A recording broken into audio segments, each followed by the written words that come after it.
If He Had Been With Me by Laura Nowlin. Chapter 4. For the first few days, Sasha and I eat lunch alone on what I start to call the steps to nowhere. The cement steps descend from the front courtyard down a hill to a field of grass and weeds that is used for nothing. Alexis and the others wear their uniforms and smirk every time they see us, as if our new look is hostile to them. A new girl, Sylvie from St. John's Catholic School, sits at their table. Nearly all of the freshmen are from the same public middle school, but there is a sprinkling of these new Catholic kids whose parents could not afford the higher cost of the private high schools. These kids have been with the same classmates since kindergarten and are lost and erred in the vast sea of McClure High. It is awkward the first few days as everyone tries to figure their places out. Then, slowly, everyone slides into new alliances and a pattern begins to be set that will be followed for the rest of the year, possibly for the rest of high school. Sasha has met a girl from St. John's who wears a crucifix and a skull on the same chain. They have gym class together and walk the track side by side for a few days before Sasha invites her to eat with us. Her name is Brooke and she brings her boyfriend Noah and her cousin Jimie with her. The next day, more people show up, and so's friend, someone from somebody's class who seems cool. Soon we have a group hanging out on the steps to nowhere. Some leave after a few days, finding other groups. A few stay. By the end of the second week, a group of friends emerges from the steps to nowhere. There are 4 girls and 3 boys in our group. Brooke and Noah are already together and they are devoted to each other. They even look alike, brown hair and freckles, and when they laugh, their eyes crinkle. That leaves me, Sasha and Angie for Jimie and Alex.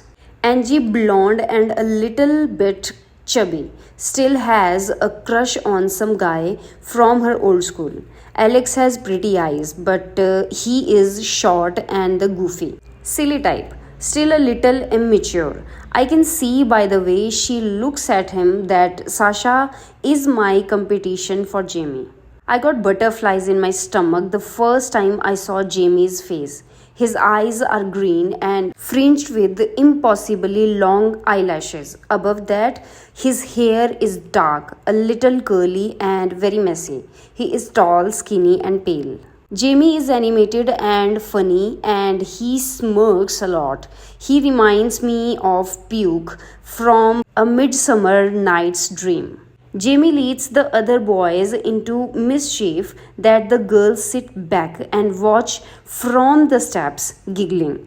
They play football in the field with Brooke's shoes, toss balls of paper inside open classroom windows, and sing songs in a style mocking the school's a cappella group. Jimmy throws his head back and laughs when his mischief turns out as planned. I watch him and think of Peter Pan telling Wendy that he just has to crow when he is pleased with himself. Sasha and I each try to hold Jamie's attention in our own way. Sasha teases him and displays her tomboy cuteness. I am alternately demure and flirtatious. She runs down the steps and participates in the boys' games. I smile at his jokes and look up at him from under my eyelashes. Sasha holds her hand up for a high five. I cheer for him from the steps. It is a battle, but we never cut each other. Sasha and I know that when it is over, we must still be friends. Slowly, yet at the same time suddenly, because it happens in only a matter of days, I pull ahead of Sasha. She makes a valiant effort for a few launches, but it became obvious that Jimie is now courting me. He sits next to me on the steps. He offers me the rest of his french fries. He tickles me. He smiles up at me on the steps while he and the boys are playing shoe ball, and my stomach flutters. Jamie.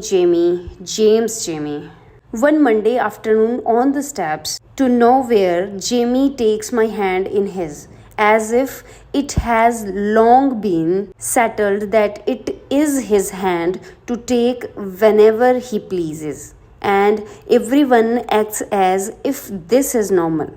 I hold his hand and look down at the concrete steps to try to stop from grinning and giving away my feelings. Inside, I feel like I am trembling. On the outside, I stay as casual as he is. Of course, we are together. Of course.